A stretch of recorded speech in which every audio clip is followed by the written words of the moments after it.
अस्सलाम वालेकुम, मैं हूं Shayan and welcome to the new podcast. आज की पॉडकास्ट में हमारे साथ मेरे स्टूडेंट, हमारे क्लाइंट मोहम्मद एहसानुल हक हैं, जो कि पाकिस्तान में ज़िला मुजफ्फरगढ़ मुल्तान से हैं।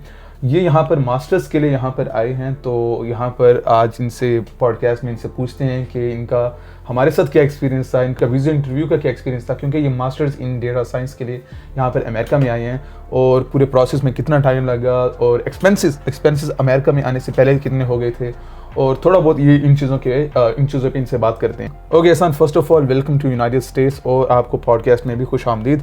आपसे ये पूछना चाहता हूँ कि आप थोड़ा सा अपना इंट्रोडक्शन करा दें और पाकिस्तान में आप कहाँ से हैं और आपका अमेरिका का ख्वाब किस तरह से स्टार्ट हुआ कि आपने कहा कि मैंने अमेरिका में स्टडीज़ करनी है। First of all, thank you so much for having me. Thank you so much for all the support and help. मेरा नाम मोहम्मद एहसानुल हक है और मैं ज़िला मुजफ्फरगढ़ से मेरा ताल्लुक़ है। शुरू की सारी ज़िंदगी मेरी कराची में गुजरी और 19 साल की उम्र में हम लोग पंजाब शिफ्ट हो गए थे। उसके बाद से ही जो है ना मेरा अमेरिका का ड्रीम स्टार्ट हो गया था। जब मैंने कॉल सेंटर्स में काम करना स्टार्ट किया तो जब हम अंग्रेज़ों से, गोरों से बात करते थे तो उनकी जो क्वालिटी ऑफ लाइफ है वो देख के बंदा बहुत ज़्यादा इंस्पायर होता है कि हम भी यही लाइफ जो है ना एंजॉय करें। तो वहाँ से जो है ना मेरा अमेरिका का ड्रीम स्टार्ट हुआ था। अच्छा, एक बात बताता चलूँ कि एहसान ने भी कॉल सेंटर में काम किया। मोस्टली लड़के पहले ये भी कहते हैं कॉल सेंटर में सारा हराम काम होता है। बेसिकली लेजिट काम भी बहुत सारे कॉल सेंटर्स करते हैं। अच्छा, कॉल सेंटर में हमारे मोस्टली स्टूडेंट जो मिडिल क्लास होते हैं, एवरेज क्लास होते हैं, वो इसलिए करते हैं कि उनकी इंग्लिश अच्छी होती है और उनको अच्छा पे किया जाता है। तो एहसान ने भी ग्राइंड किया। इन्होंने मतलब मुझे थोड़ा सा बाद में इन्होंने बताया भी था अपनी लाइफ के बारे में, बहुत ग्राइंड किया, बहुत मेहनत की है और बिल्कुल स्क्रैच से ही खड़े हुए हैं। तो एहसान, फर्स्ट ऑफ ऑल ये बताएं कि आपको मेरे बारे में कैसा पता चला कि मैं मतलब अमेरिका में हूँ और आपने कैसे सोचा कि आपने प्रोसेस मेरे साथ करना है। ओके, फर्स्ट ऑफ ऑल तो मैंने आपकी सबसे पहली वीडियो देखी थी इंस्टा पे मैंने आपकी एक रील देखी थी जहाँ से मैंने आपको फाइंड आउट किया। उसके बाद मैंने यूट्यूब पे सर्च किया, गूगल पे सर्च किया आपके बारे में, आपकी कंसल्टेंसी के बारे में, आपके सर्विसेज के बारे में। मुझे यूट्यूब पे ही आपका जो है ना एक पॉडकास्ट मिला था, वो भी इसी तरह आपके एक क्लाइंट के साथ था और वो अपना पर्सनल एक्सपीरियंस शेयर कर रहा था। शुरू में तो मैं थोड़ा सा कंफ्यूज्ड था कि यार पेड वीडियो ना हो, क्लिक बेट ना हो, बंदा काफ़ी ज़्यादा जो है ना कंफ्यूज्ड होता है। लेकिन जब उस लड़के ने अपने चैनल पे ख़ुद वीडियो डाली और उसने भी सारी सेम स्टोरी बताई तो फिर मुझे कॉन्फिडेंस आया कि हाँ जो है मैं जो है ना इन पे ट्रस्ट कर सकता हूँ। फिर मैंने आपको मैसेज किया इंस्टा पे, आपको याद होगा जुलाई अगस्त की बात है, मैंने आपको मैसेज किया था इंस्टा पे और नवंबर में मेरे हाथ में वीज़ा था और आपने मुझे बताया था कि ऐसे ऐसे जो है ना सेशन वगैरह बुक कर लो और हम जो है ना हेल्प करते हैं और हम सारी इन्फॉर्मेशन भी देते हैं और पूरा प्रोसेस भी करते हैं और सारी चीज़ें बताते हैं फिर इंशाल्लाह। ज़बरदस्त। तो फर्स्ट ऑफ ऑल एहसान ने यहाँ पर 1-1 सेशन बुक किया था और जब इन्होंने सेशन बुक किया था इन्होंने मुझे अपनी प्रोफाइल बताई थी। इनकी प्रोफाइल बहुत अच्छी थी। इनकी मतलब गूगल स्कॉलर पे भी इनकी कुछ पब्लिकेशन थी, उसके अलावा इनकी CGPA भी बहुत अच्छा था, जिसकी वजह से इन्हें यहाँ पर माशाल्लाह स्कॉलरशिप भी मिला $10,000 से $15,000 पर ईयर का मास्टर्स के लिए। और यहाँ पर ये अभी अपना मास्टर्स इन डेटा साइंस यहाँ पर अमेरिका में शिकागो में ही कर रहे हैं। और यहाँ पर मुझे आप एहसान ये बताते चलें कि टोटल आप ये बता दें कि पूरे प्रोसेस में यहाँ पर कितना टाइम लग गया है, क्योंकि मुझे पता है कि आपका पूरा process I think around 3 to 4 months के अंदर सारा का सारा कंप्लीट हो गया। और टोटल रिक्वायर्ड डॉक्यूमेंट्स क्या थे, आपकी तरफ से कितना काम था और बाकी आपका हमारे साथ किस तरह से एक्सपीरियंस था। Okay, to be very honest, मैंने जो पहली बार आपसे बात की थी वो जुलाई अगस्त में की थी और नवंबर में मेरे हाथ में वीज़ा था। तो आप खुद हिसाब लगा लें 3 से 4 महीने में मुझे वीज़ा मिल गया था।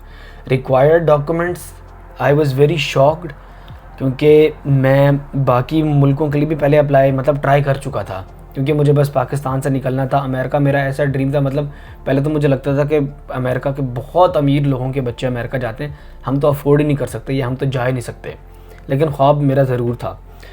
तो मैंने जब UK वगैरह, ऑस्ट्रेलिया वगैरह के लिए अप्लाई करा था तो एक पूरी डॉक्यूमेंट्स की लिस्ट होती है, बैंक स्टेटमेंट होती है और काफ़ी टफ प्रोसेस होता है। जब मेरी इनसे बात हुई मैं खुद हैरान हो गया था। इन्होंने मुझसे सिर्फ 3 डॉक्यूमेंट्स मांगे थे कि अपनी DMC मुझे दे दो, अपना डुओलिंगो का टेस्ट मुझे दे दो और एक लेटर ऑफ रिकमेंडेशन दे दो अपनी यूनिवर्सिटी से, बस। और मैंने उनको ये 3 डॉक्यूमेंट सेंड किए थे और 1-1.5 महीने के बाद जो है ना मेरे पास अपॉइंटमेंट थी वीज़े की और मुझे मेरे वीज़े का दिन पता लग गया। 13 नवंबर वो दिन था और कराची में मेरी अपॉइंटमेंट थी और मुझे बस ये 3 डॉक्यूमेंट्स देने थे और मुझे जो है ना वीज़ा मिल गया था। तो एहसान ऐसा मुझे ये बताएं कि तो अक्सर कहा जाता है कि अमेरिका में जाने के लिए आपको 1 करोड़ चाहिए, 2 करोड़ चाहिए, बहुत ज़्यादा यहाँ पर मतलब एग्जेजरेट किया जाता है। इस वजह से मोस्टली लोग सोचते हैं कि वो अमेरिका ना ही जाए तो बेहतर है, क्योंकि एक्सपेंसेस बहुत हैं। हाँ, ये है कि आपके प्रोसेस तक एक तरह से जो आपके पैसे लग रहे होते हैं उनका नहीं पता होता कि वीज़ा लगेगा नहीं लगेगा। तो अमेरिका आने से पहले, अमेरिका के वीज़ा इंटरव्यू तक आपके टोटल कितने एक्सपेंसेस आ गए थे, वीज़ा जब तक आपके हाथ में नहीं आया था, तो टोटल आपके ऑन एवरेज आप एक गेस बता सकते हैं कितने लाख लगे थे? जो मेरा टोटल एक्सपेंस था, यूनिवर्सिटी फ़ीस, डिपॉज़िट से लेके वीज़े की फ़ीस से लेके सर्विस फ़ीस से लेके हर किस्म के चार्जेस से सारा कुछ वो अंडर 10 लाख के अंदर मेरा हो गया था, including my ticket, including our fees, सारा कुछ मिला के आपके कुछ मिला के 10 लाख के अंडर ही इनका सारा कुछ हो गया था और इनके हाथ में वीज़ा था। बट ये होता है कि अमेरिका के वीज़ा गारंटी नहीं होता, तो आगे पीछे अगर आपका वीज़ा रिजेक्ट हो जाता है तो एक तरह से फिर आप एक तरह से जीरो पे आ जाते हैं। बट आप दोबारा अटैम्प्ट दे सकते हैं, और जब अगर आप दोबारा अटैम्प्ट देते हैं तो 1-2 लाख से ऊपर फिर भी नहीं लगते, तो आप दूसरे अटैम्प्ट दे सकते हैं, तीसरे अटैम्प्ट दे सकते हैं। अगर आपकी फर्स्ट अटैम्प्ट में वीज़ा नहीं होता तो सेकंड अटैम्प्ट में होता है। मैंने पहले भी बहुत सारी वीडियोस में किया कि अमेरिका का जो प्रोसेस है visa, it's all about taking risk. हमारे पास कुछ सेविंग्स थे, हमने कहा था एक रिस्क ले लेते हैं कि आपका वीज़ा लग जाए, क्योंकि कल के हमने बूढ़ा होना है, हमने यंग होना है, आगे जो भी है, तो हम ये सोचें कि यार उस टाइम मेरे पास पैसे थे, मैं अगर कोशिश कर लेता, क्या पता मेरा अमेरिका के वीज़ा लग जाता। सेम अमेरिका एहसान का भी सिनेरियो है, और बेसिकली एहसान कोई बहुत बड़ी रईस या कोई एलीट फैमिली से नहीं है, बिल्कुल मिडिल क्लास फैमिली से हैं। But it's all about taking this, it's all about taking the first step. अच्छा एहसान, मुझे आप ये बताएं कि मोस्टली यहाँ पर कहा जाता है कि अगर आपकी जो बैंक स्टेटमेंट है वो आपके फादर की नहीं है, आपके चचा की है, आपके अंकल की है, आपकी फैमिली मेम्बर्स की है, तो मोस्टली आपका वीज़ा रिजेक्ट हो जाता है। मोस्टली कहा जाता है कि आपकी अम्मी की हो या आपके अबू को बैंक स्टेटमेंट हो, तब आपका वीज़ा अप्रूवल के चांसेस बढ़ जाते हैं। बेसिकली एहसान की अपनी बैंक स्टेटमेंट नहीं थी, इनके चचा की थी, इनके चचा की बैंक स्टेटमेंट थी। तो मुझे ये बताएं कि इसके रिलेटेड जो मिथ्स हैं उसे आप क्लियर कर दें।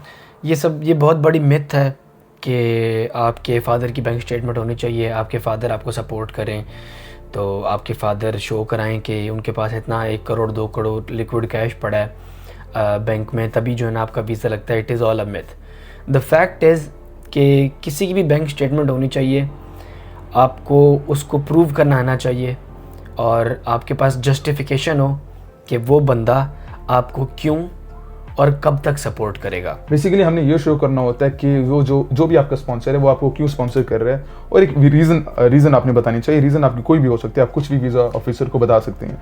अगर आप जस्टिफाई कर जाते हैं तो 100% आपको वीज़ा मिल जाता है। और इस सिनेरियो के अंदर हम भी अपनी तरफ से पूरी कोशिश करते हैं कि आपको बेस्ट से बेस्ट आपको आंसर बना के दिए जाए, ताकि जब आप वीज़ा इंटरव्यू के लिए जाएँ तो आपका वीज़ा इंटरव्यू क्लियर हो जाए।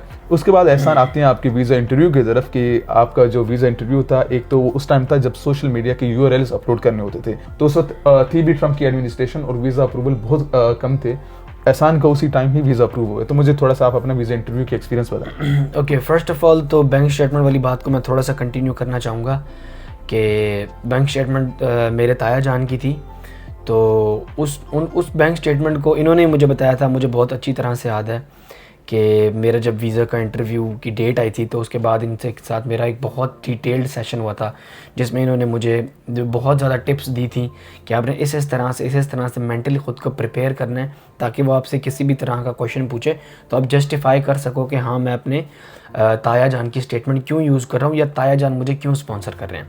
सेकेंडली, वीज़ा इंटरव्यू पे आ जाते हैं। तो वीज़ा इंटरव्यू में कुछ ऐसे ट्रिकी क्वेश्चंस होते हैं कि आपने वीज़ा ऑफिसर को ये शो कराना होता है कि मैं अमेरिका जा रहा हूँ और मैं उधर पढ़ूँगा, और पाकिस्तान में मेरा इतना स्ट्रॉन्ग बैकग्राउंड है कि मैंने पाकिस्तान हर हाल में वापस आना ही आना है। तो इस चीज़ के लिए आपको जब तक सही गाइडेंस नहीं मिलती तो आप मेंटली इस चीज़ के लिए रेडी नहीं हो सकते कि वो कोई भी क्वेश्चन पूछेगी या पूछेगा, वीज़ा ऑफिसर कोई किसी भी तरह का क्वेश्चन पूछेगा, आपको डॉज करने की कोशिश करेगा, तो आप कुछ जस्टिफाई कर सकोगे उसको कि हाँ, मैं वहाँ सिर्फ पढ़ने जा रहा हूँ और मैंने वापस आना है और मेरे पास पाकिस्तान में ये बैकग्राउंड में है। ज़बरदस्त, बिल्कुल। और मुझे ये बताएं कि जो वीज़ा ऑफिसर था उनके पहले कपल ऑफ क्वेश्चंस क्या थे, और इसके ऊपर हम एक डिटेल पॉडकास्ट भी करेंगे जिसमें हम आपका सिर्फ और सिर्फ वीज़ा इंटरव्यू पे बात करेंगे। एहसान का हमने दूसरी इंशाल्लाह वीडियो बनानी है, इनकी वीडियो वीज़ा इंटरव्यू पे बनाएंगे। बट आप 1-2 क्वेश्चंस जो ट्रिकी थे आप वो भी बता सकते हैं ऑडियंस को। ओके, फर्स्ट ऑफ ऑल सबसे पहला क्वेश्चन उनका होता है कि आप ये स्कूल या यूनिवर्सिटी आपने ये क्यों चूज़ की है। अगर ये यूनिवर्सिटी आपने चूज़ की है तो बाकी किसी और यूनिवर्सिटी में भी आपने अप्लाई किया था या नहीं किया था। अगर आपने किया था तो आपकी एक्सेप्टेंस आई थी या नहीं आई थी। अगर आपको 4 यूनिवर्सिटी से एक्सेप्टेंस मिली है तो स्पेसिफिकली ये यूनिवर्सिटी चूज़ करने का क्या रीज़न था। यहाँ सबसे बड़ी गलती जो है ना वो लोग ये करते हैं कि इंटरनेट से फैक्ट्स एंड फिगर्स याद करके चले जाते हैं कि इतने 1000 मुरब्बा मील पर यूनिवर्सिटी मुश्तमिल है और 1000 अच्छे टीचर हैं, तो ये वो सुन के थक चुके होते हैं। दिन में वो 700-750 इंटरव्यूज़ लेते हैं, उनको पता होता है कि उधर जाके गायब होने की कोशिश करेगा। तो इस तरह के मैंने भी स्टार्टिंग में जब मुझे नहीं था पता कि ये आंसर्स नहीं देने, तो मैंने भी अपनी यूनिवर्सिटी के बारे में ये फैक्ट्स एंड फिगर्स ही याद किए हुए थे। लेकिन फिर मेरी इनसे बात हुई, इन्होंने मुझे सारा गाइड किया कि इस तरह से इन चीज़ों का जवाब आपने नहीं देना। सही।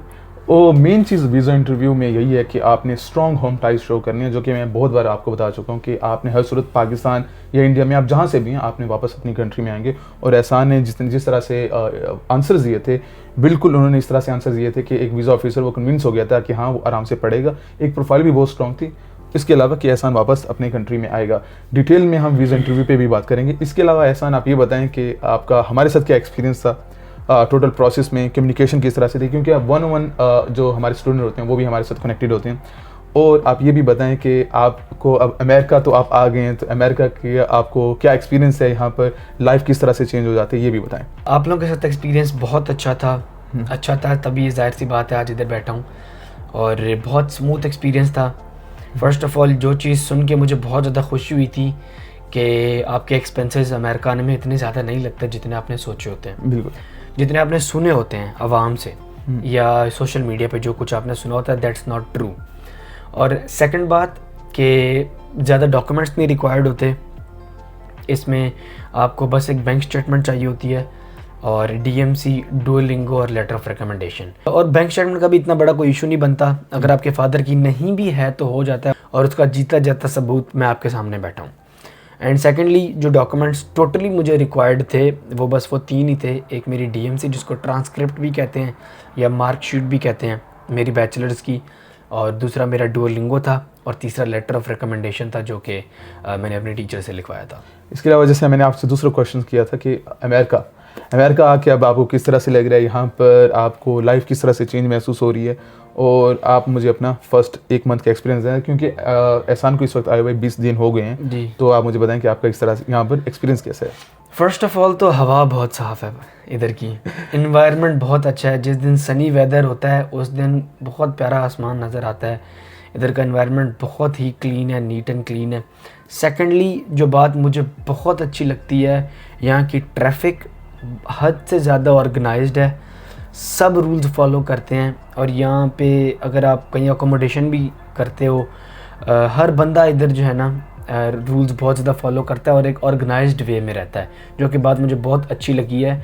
और हर बंदा जो है ना एक डिसिप्लिन्ड लाइफ गुजार रहा है इधर। बिल्कुल, अमेरिका की जो क्वालिटी ऑफ लाइफ है वो बहुत ही ज़्यादा अच्छी है और यहाँ पर हर कोई बिल्कुल ऑर्गेनाइज्ड वे में रहता है। और सबसे बड़ी मेन बात ये है कि ये दुनिया का बेस्ट कंट्री है पैसे कमाने के लिए और बिज़नेस करने के लिए। अभी तो एहसान यहाँ पर स्टूडेंट है, जब यहाँ पर ये मास्टर्स कंप्लीट कर लेगा तो $100,000 $150,000 पर ईयर स्टूडेंट यहाँ पर जब उनकी जॉब होती है वो कमाते हैं। इसके अलावा जो बिज़नेस करना चाहते हैं, अगर $1 मिलियन में कोई भी मतलब जाना चाहता है, हर एक कंट्री में जाया जा सकता है। बट अमेरिका की इकॉनमी इतनी स्ट्रॉन्ग और स्टेबल है कि कोई भी बंदा यहाँ पर आके मेहनत करता है तो वो यहाँ पर ग्रो करता है। अच्छा एहसान, मुझे ये बताएं कि मोस्टली स्टूडेंट जो यहाँ पर अब अमेरिका में आना चाहते हैं स्टडी के लिए, तो उन्हें कोई लास्ट टिप, कोई ऐसी मशवरा जो उन्हें आप देना चाहें। ठीक है, फ़र्स्ट ऑफ़ ऑल रिस्क लेना सीखें अपनी ज़िंदगी में। जो रिस्क लेता है वही या तो जीतता है या तो हारता है, और अगर हारता है तो उस हार से बहुत कुछ सीखता है और अगली बार दोबारा ट्राई करता है। तो रिस्क लेना कभी मत छोड़ें। और सेकेंडली अपने अंदर कॉन्फिडेंस पैदा करें। अगर आपके अंदर कॉन्फिडेंस है, आपको पता है कि इंशाल्लाह मेरा हो जाएगा, तो इंशाल्लाह हो जाएगा।